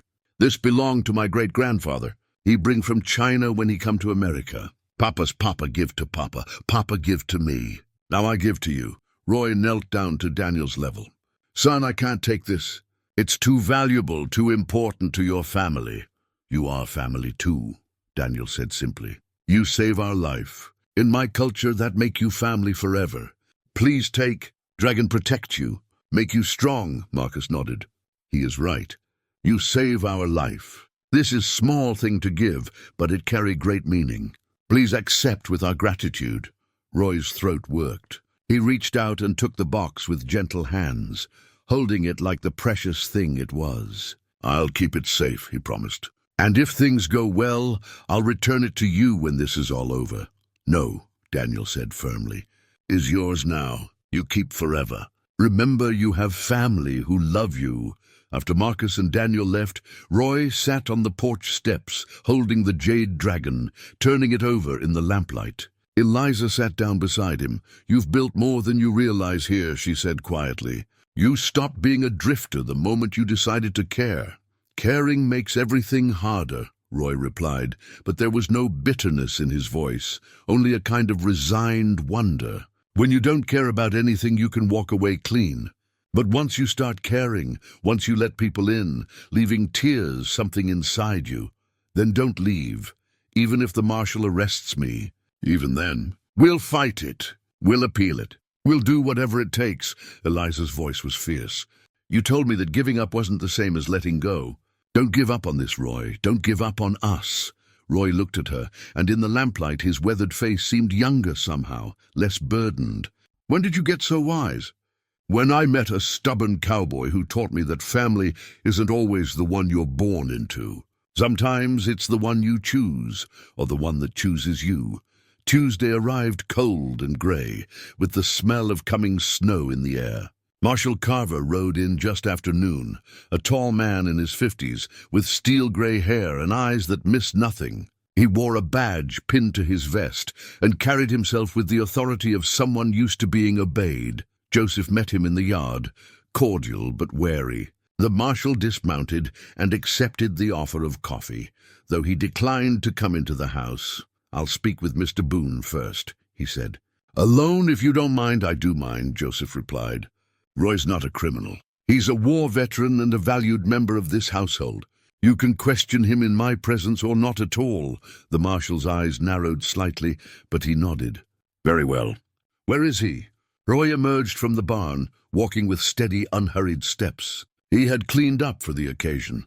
Fresh shirt, clean-shaven, his weathered face calm. But Eliza, watching from the house window, could see the tension in his shoulders. The questioning lasted 2 hours. Through the window, Eliza watched the marshal take notes, occasionally referring to documents he pulled from his saddlebag. Joseph stood nearby throughout, his posture protective. At one point, voices were raised, though she could not make out the words. Then calm again, more questions, more note-taking. Finally, the marshal stood and shook Joseph's hand. Then Roy's. He mounted his horse, tipped his hat, and rode away without entering the house or speaking to anyone else. The silence after his departure was crushing. Joseph and Roy stood in the yard, not moving, not speaking. Then Roy's shoulders slumped, and he sat down heavily on the chopping block, his head in his hands. Eliza ran out. "What did he say?" Roy looked up, and there was something bleak in his eyes. "He's not satisfied. Says my story has too many holes, too many convenient gaps. He's recommending I be brought to Kansas City for formal questioning, possibly charging me as an accessory to war crimes." "That's insane," Sarah said, having followed Eliza out. "You saved lives, you've been a model citizen." "Doesn't matter. He's got his narrative, and I don't have the documentation to prove him wrong." Roy stood, dusting off his pants. "He's giving me until Friday to get my affairs in order. Then I go with him to Kansas City. We'll get a lawyer," Joseph said. "The best lawyer we can find. We'll fight this in court. With what evidence? We both know how this ends, Joseph. They need someone to blame for raids that went wrong during the war. I fit the profile. Former scout, classified operations, gaps in my service record. They'll make me the scapegoat whether I'm guilty or not." "So what are you saying?" Eliza demanded, though she already knew the answer and dreaded hearing it. "I'm saying maybe running isn't the coward's choice after all. Maybe it's the smart choice. If I disappear before Friday, the marshal has no one to arrest. Eventually he'll give up and go looking elsewhere, and you'll spend the rest of your life looking over your shoulder," Joseph countered. "Never able to settle, never able to build anything permanent. Is that really what you want? It's better than prison. Or hanging." Roy's voice was flat. "I've made my peace with being a drifter. Maybe I was fooling myself thinking I could be anything else." "No," Eliza said. "You're not running. Not this time. Eliza, I mean it, Roy. You taught me that sometimes the bravest thing you can do is stay and fight, even when running seems easier. You taught me that family stands together. So that's what we're going to do. We're going to stand together and figure this out." Roy looked at her for a long moment. Then slowly something shifted in his expression. Not quite hope, but not quite despair either. Something in between, something that looked like determination. "All right," he said quietly. "All right, we fight. But if it goes wrong, it won't," Sarah said firmly. "We won't let it." That night they gathered in the main house and made plans. Joseph would ride to Kansas City himself, use his military connections to access any classified records that might exonerate Roy. Sarah would continue gathering character witnesses, building a case for Roy's reputation. Marcus offered to testify about the fire, to show that Roy was a man who risked his life to save others, not someone who took lives carelessly. And Eliza, her mind working through possibilities.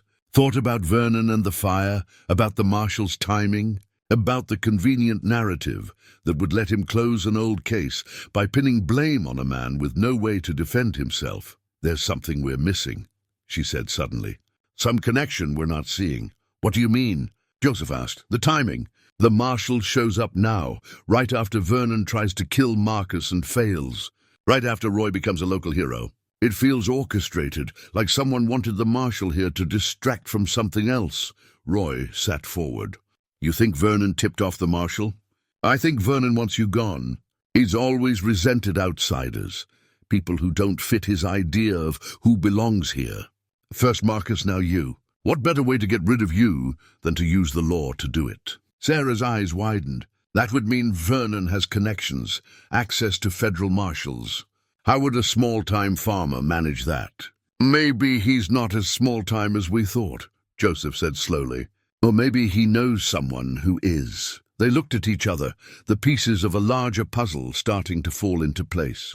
And in that moment, Eliza realized that the fight ahead was bigger than they had imagined, with stakes higher than one man's freedom. But they were ready, because that's what family did.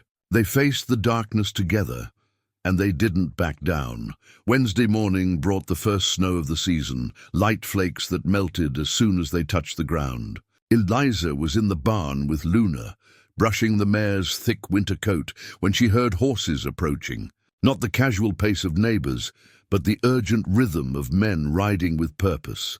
She looked out to see Sheriff Hoskins dismounting in the yard, accompanied by two men she did not recognize. Their faces were grim, and they carried themselves like soldiers, not townspeople. Joseph emerged from the house, Roy close behind him. "Joseph," Hoskins called.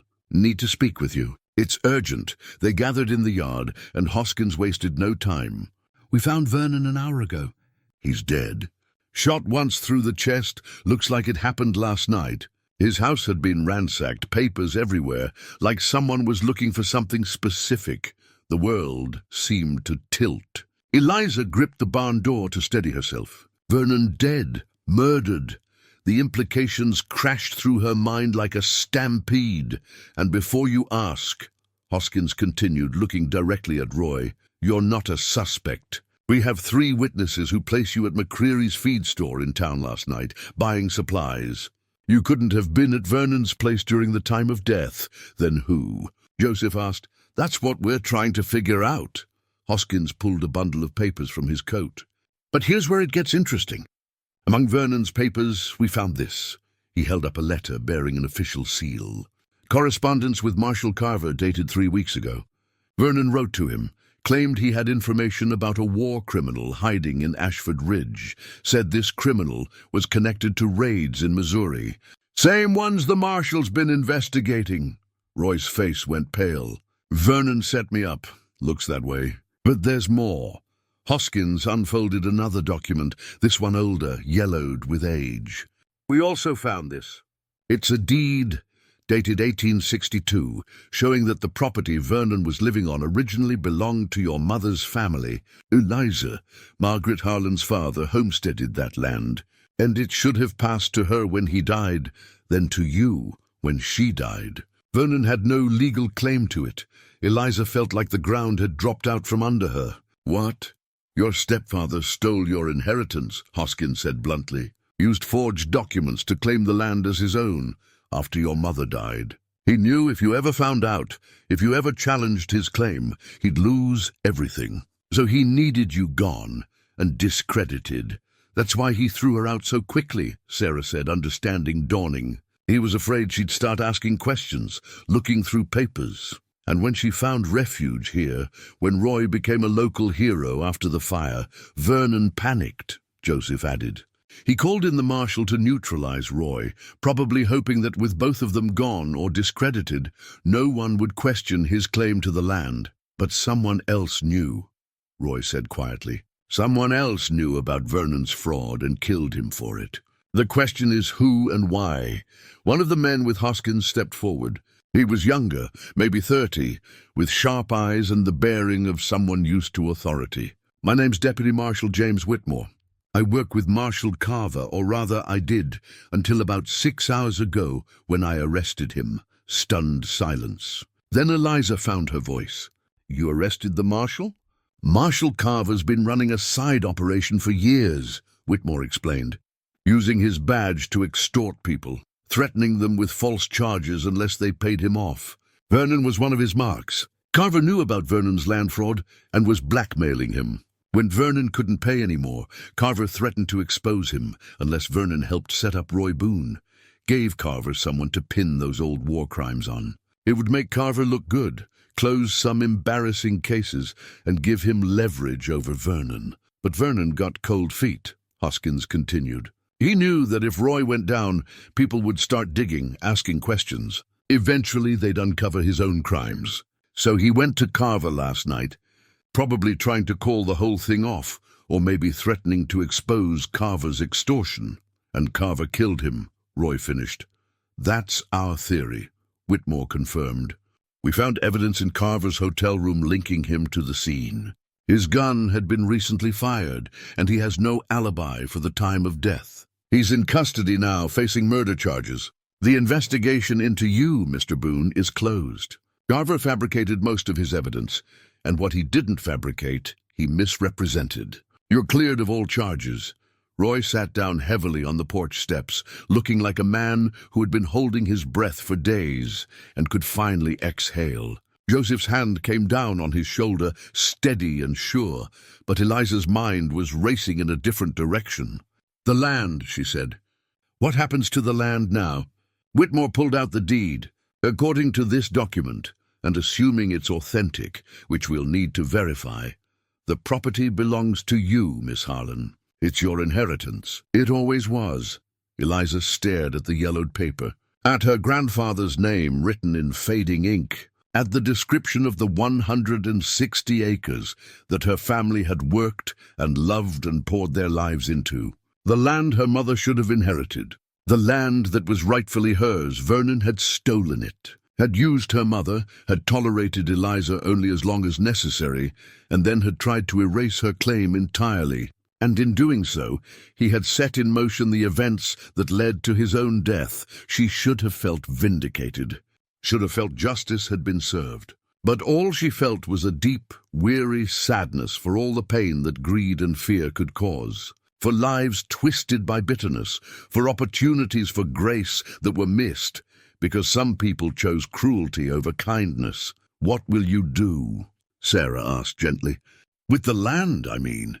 Eliza looked at the deed, then at the people gathered around her. Joseph and Sarah, who had given her a home when she had none. Roy, who had stopped on a dusty road and changed her life. Marcus and Daniel, who had shown her what courage looked like. Sheriff Hoskins, who had pursued justice even when it was complicated. Deputy Marshal Whitmore, who had risked his career to expose corruption. All these people who had become her family, not through blood, but through choice and circumstance and the bonds forged in shared struggle. I know exactly what I'm going to do, she said. That evening, after the lawman had left and the initial shock had worn off, Eliza asked everyone to gather in the Graham house. Marcus and Daniel came from the bunkhouse, Roy from his cabin. They sat around the large kitchen table, lamplight casting warm shadows on their faces, while Sarah poured coffee and Eliza stood by the fireplace, the deed in her hands. I've been thinking all day about what to do with this land, she began. It represents everything my grandfather built, everything my mother hoped to pass on to me. Vernon stole it through lies and manipulation, and his greed destroyed any chance at peace or family we might have had. She paused, looking at each person in turn. But I don't want to build my future on bitterness. I don't want to hold on to something just because it was taken from me. My mother taught me that family isn't about property or possessions. It's about the people who stand beside you when everything falls apart. It's about choosing to build something together instead of holding on to the past alone. Roy leaned forward, his weathered face intent. What are you saying, Eliza? I'm saying that this land should be used to build something good, something that helps people instead of hurting them. She looked at Marcus. Marcus, your laundry business was your livelihood. Vernon and whoever helped him took that from you. And while the community's been generous, you need more than charity. You need a fresh start, a real foundation. Marcus started to shake his head, but Eliza held up her hand. Please let me finish. The house on that land is damaged but salvageable. The barn's still good, and there's enough acreage to run a small farm or business. I want to deed you 40 acres, enough to rebuild your laundry and have space for Daniel to grow up safe. It's not charity, it's justice. It's making right what was wronged. Marcus's eyes filled with tears. Daniel clutched his father's arm, not fully understanding but sensing the significance of the moment. I cannot accept, Marcus said, his voice thick with emotion. It's too much, too generous. It's exactly right, Eliza countered.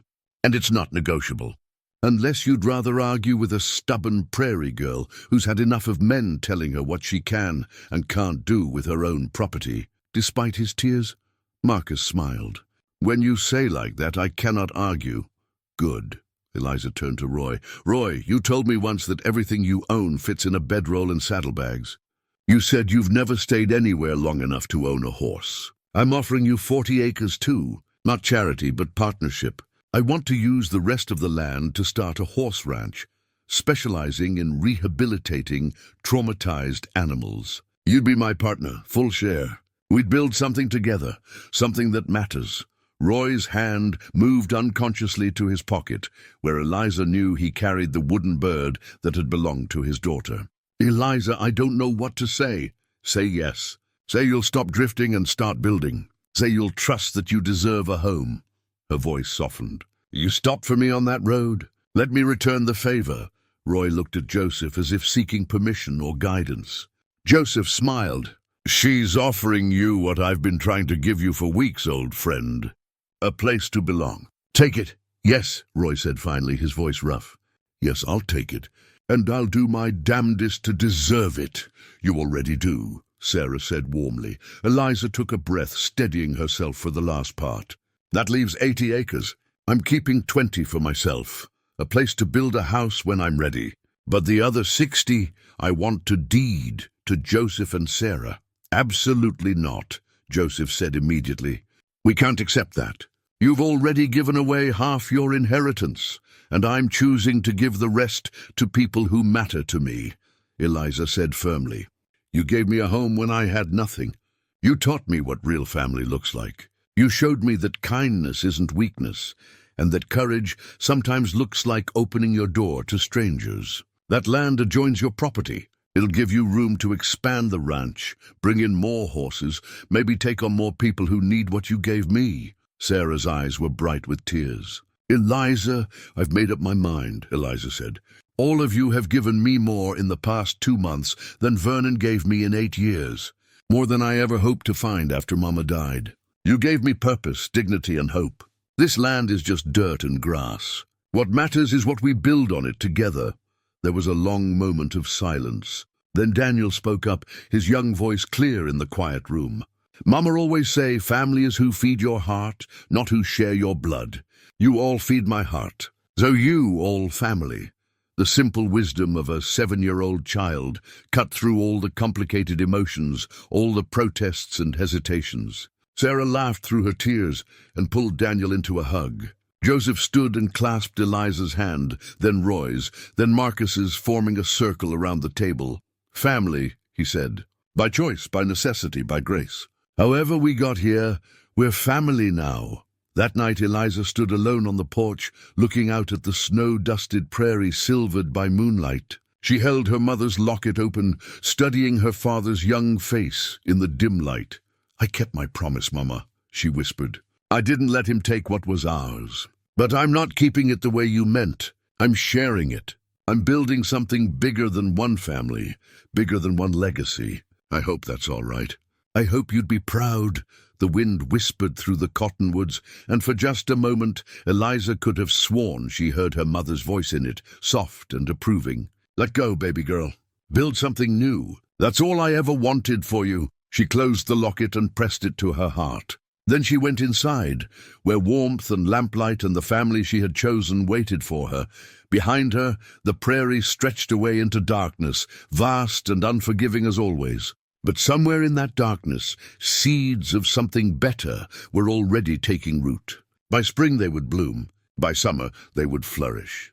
And by the time the next winter came, what had begun on a dusty road, with a young woman sitting alone in the dirt, would have grown into something strong enough to weather any storm. That was the nature of family, after all. You started with nothing but hope and stubbornness and a willingness to trust. And if you were very lucky, very brave and very foolish, you built something that lasted. Spring came to the Kansas prairie like a promise kept.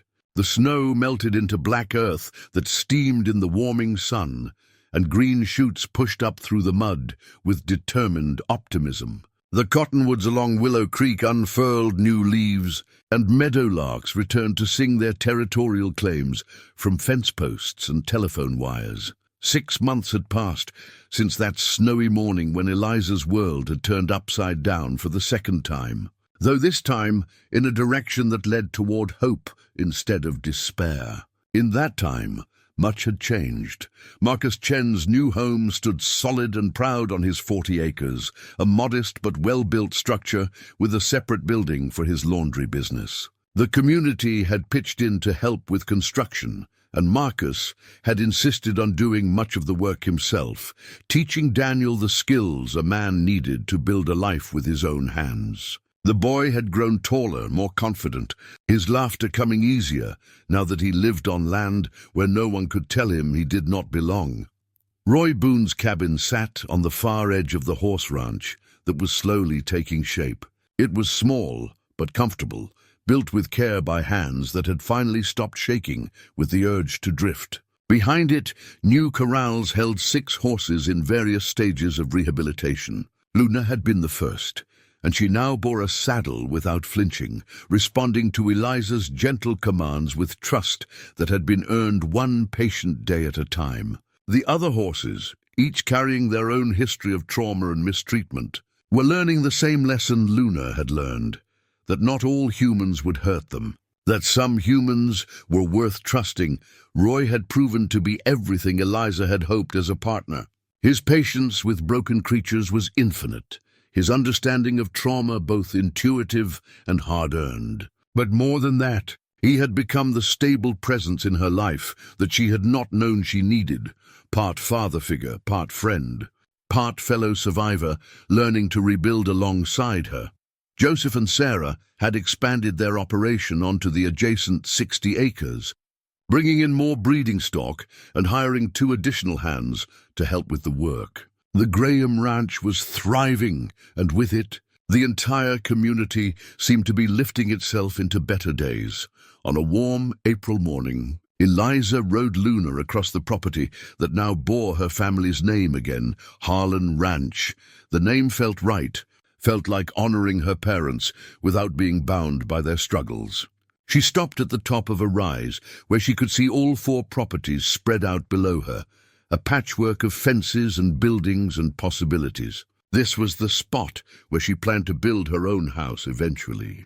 Nothing grand, just something solid and welcoming, with a porch for watching sunsets and a garden where she could grow the same flowers her mother had loved. But there was no rush, for now she was content in the guest room at the Graham house, content to wake each morning knowing exactly where she belonged and who she belonged to. A rider appeared on the road below, and Eliza smiled as she recognized the grey donkey that had carried Roy's worldly possessions on that fateful morning last August. Sadie the donkey had become something of a legend in the community, proof that the most unlikely creatures could survive the hardest journeys if they just kept putting one foot in front of the other. Roy rode up the hill, his weathered face relaxed in a way it had not been when they first met. He had put on a little weight, the result of Sarah's good cooking and the peace that came with no longer running. His eyes were clearer, less haunted by ghosts he could not name. "Thought I'd find you up here," he said, dismounting. "Sarah sent me to fetch you. Marcus and Daniel are coming for Sunday dinner, and she says if we're late, we're eating cold biscuits." "Can't have that," Eliza said, but she did not move immediately. Instead, she looked out at the land, at the evidence of all they had built together. "Do you ever think about that morning, Roy? When you stopped on the road?" "Every day," he admitted. "I think about how close I came to riding right past you. I almost did, you know. Told myself it wasn't my business, that you'd probably be fine, that stopping would just complicate my life. But something made me pull up on Sadie's reins. Maybe it was seeing something of myself in you, that look of someone who's lost everything, but hasn't quite figured out whether to give up or fight. Or maybe it was just fate, if you believe in such things." "Do you?" "Believe in fate." Roy considered this. "I believe in choices. I believe that every day we get up and choose what kind of person we're going to be, what kind of life we're going to build. I chose to stop that morning. You chose to trust me. Marcus chose to stand up for his son. Joseph and Sarah chose to take in strays. All those choices led us here. To cold biscuits if we don't get moving," Eliza said with a laugh, but her eyes were bright with emotion. They rode down the hill together. The young woman and the former drifter, both of them changed by a chance meeting on a dusty road. Both of them proof that sometimes the hardest moments in life strip us down to the truth of who we truly are. And sometimes, if we are very lucky, they also show us who we might become. As they approached the Graham house, Eliza saw the others gathering on the porch. Sarah waving, Joseph leaning against the railing, Marcus and Daniel arriving in their wagon, the boy already talking excitedly about something. Family, not by blood but by bond. Family by choice and circumstance, and the grace of people who decided that kindness mattered more than convenience. Eliza touched the locket at her throat, then the small carved bird in her pocket, then the smooth stone with a hole through its center that hung from her saddle. Artifacts of love and loss, of courage and change. Reminders that we carry our history with us, but we are not bound by it. That healing is possible. That home is not a place, but a collection of hearts that choose to beat in rhythm. Luna nickered softly, sensing Eliza's emotions the way she always did. Eliza leaned forward and stroked the mare's neck. "We made it, girl," she whispered. "And we made it through to the other side." And as she dismounted in the yard of the place she now called home, surrounded by the people she now called family, Eliza Harlan knew with absolute certainty that her mother would have been proud, not just of what she had built, but of who she had become in the building of it. Sometimes the hardest moments in life strip us down to the truth of who we truly are. And sometimes, if we are brave enough to stay and fight instead of running away, we discover that the truth of who we are is so much more than we ever dared to hope. The wind whispered through the new leaves on the cottonwoods, carrying with it the promise of summer and all the tomorrows yet to come. And Eliza Harlan, who had once sat alone in the dirt, with nothing but a suitcase and a broken heart, walked up the porch steps and into the warm embrace of home.